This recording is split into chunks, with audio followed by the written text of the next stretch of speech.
Though I walk in the midst of trouble, you preserve my life. Psalm 138, verse 7. The Hebrew of this verse literally means to go in the center of trouble. Wow, to go on in the center of trouble. What descriptive words.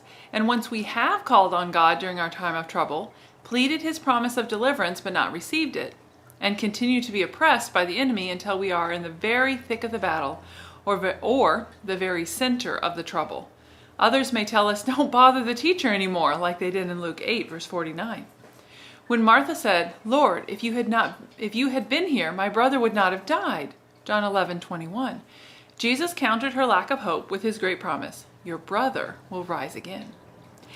And when we walk in the center of trouble and are tempted to think like Martha, that we are past the point of ever being delivered, our Lord also answers us with a promise from his word. Though I walk in the midst of trouble, you preserve my life. Although his answer seems so long in coming and we continue to walk in the midst of trouble, the center of trouble is the place where he preserves us, not the place where he fails us. The times we continue to walk in seemingly utter hopelessness are the very times he will stretch out his hand against the anger of our foes, Psalm 138, verse 7. He will bring our trouble to completion, causing the enemy's attack to cease and to fail. In light of this, what reason would there ever be for despair? The eye of the storm. Fear not that the whirlwind will carry you hence, nor wait for its onslaught in breathless suspense, nor shrink from the blight of the terrible hail, but pass through the edge to the heart of the tale. For there is a shelter in sunlighted and warm, and faith sees her God through the eye of the storm. The passionate tempest, with rush and wild roar, and threatening of evil, may beat on the shore.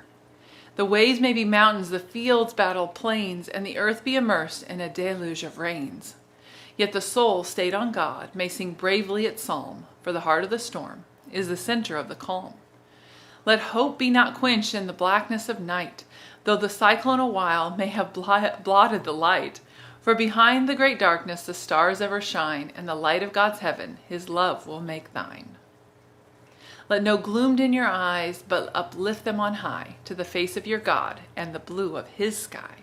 The storm is your shelter from danger and sin, and God himself takes you for safety within.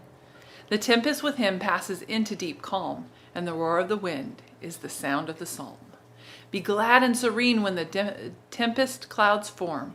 God smiles on his child in the eye of the storm.